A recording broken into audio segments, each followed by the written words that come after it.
शंभूराजांचं नाव घ्या, शंभूराजांपेक्षा कुणीही मोठा नाही एवढं सांगितलेलं आहे. त्याच्यामुळे शंभूराजांपेक्षा कुणीही मोठा या जगात, या पृथ्वीवरती नाही एवढंच या ठिकाणी सांगतो. त्याच्यामुळे या ठिकाणी कुठल्याही संघटनेचं, कुठल्याही पदाधिकाऱ्यांचं नाव नसणार आहे. ही बलिदान सप्ताह समिती असेल आणि या समितीमध्ये जे जे इच्छुक असतील, जे जे येतील त्यांना यामध्ये समावेश करून घेतलं जाईल.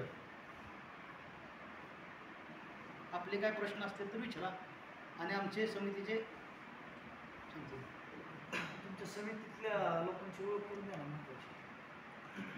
समिती पण सापडली.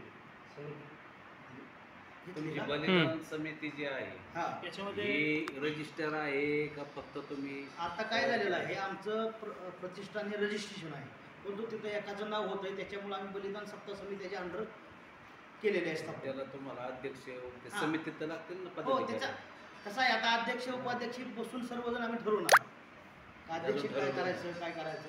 आता फक्त ट्रस्टच्या माध्यमातून, ज्या ट्रस्ट आहेत आमच्या, त्या ट्रस्टच्या माध्यमातून बलिदान सप्ताह समिती स्थापन केली आणि त्याच्या माध्यमातून चालू आहे. ट्रस्ट कोणती तुमची? सद्गुरू म्हणून मामाची ट्रस्ट आहे, अजून छत्रपती प्रतिष्ठान आहे. अशा 2-3 आमचे ट्रस्ट आहेत. समस्त हिंदू बांधवाचे ट्रस्ट आहे, हिंदू 4-5 ट्रस्ट जे आहेत. विके दादा पाचपदे. हो, आमचं आमदार साहेबांशी बोलणं झालेलं आहे. त्यांचे पण दादा स्वतःही आले होते, माझे मंत्री बाबाजी पाचपदे हेही होते. 3 दिवसाचा कार्यक्रम होता. त्याच्यामध्ये आपण 3 दिवस कीर्तन सेवा ठेवली होती. त्याच्यामध्ये रक्तदान शिबिर होतं.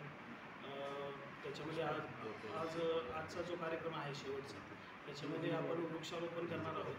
त्याच्यानंतर रक्तदान शिबिर आहे आणि एक मूक पदयात्रा, ज्या की आज शेवट महाराजांना अंत्यविधी झाला होता. त्यामुळे आपण त्यांना एक शोक म्हणून पेडगाव या ठिकाणी अंत्ययात्रा, मूक पदयात्रा आयोजित केलेली आहे. आणि त्याच्यानंतर धर्मवीर गडावरती पुष्पांजलीचा एक कार्यक्रम संध्याकाळी ठेवलेला आहे. 8 वाजेपर्यंत होईल, 7 ते 8 पर्यंत. तर मी आपणामार्फत मी सगळ्यांना हेच अभिवादन किंवा विनंती करतो की जास्तीत जास्त लोकांनी त्याच्यामध्ये सहभागी व्हावं आणि महाराजांना आदरांजली द्यावी. तुम्ही रक्तदान शिबिर घेतले, किती पिशव्या?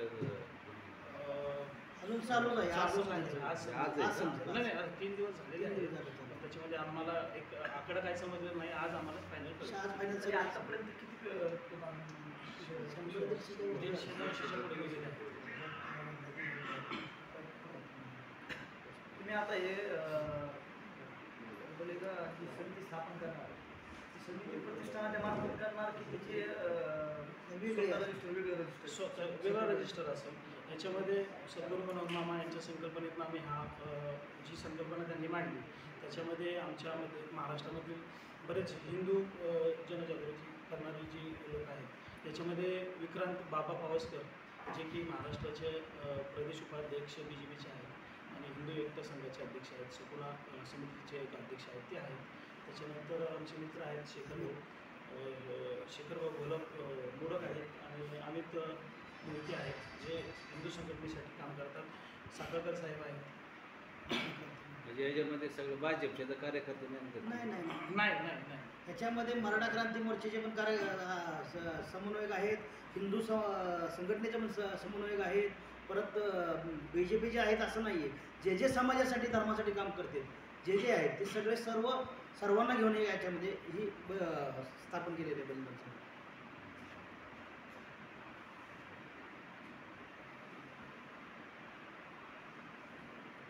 आपलं सगळ्यांचं सहकार्य राहावं.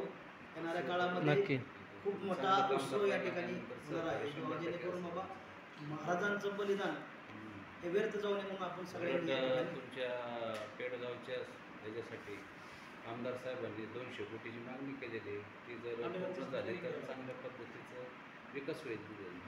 हो, चांगला विकास होईल.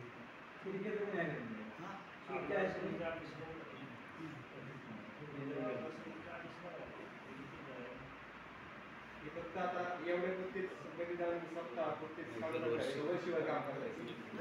वर्ष काम चालू राहिलेलं आणि सुरुवात केली तुम्ही आज पहिल्या वर्षात प्रेरणा भेटल असं या गडावरती काम उभं करायचं. काय उपक्रम तुमचे आहेत? पुढं आहेत ना. करण्याचं बरोबर नवरात्र उत्सव आहे. बाकी काय अजून आपल्याला काय करता येते आपण प्रयत्न करतोय सर. नाही. स्वच्छता मोहीम असेल, संवर्धन असेल घराचं.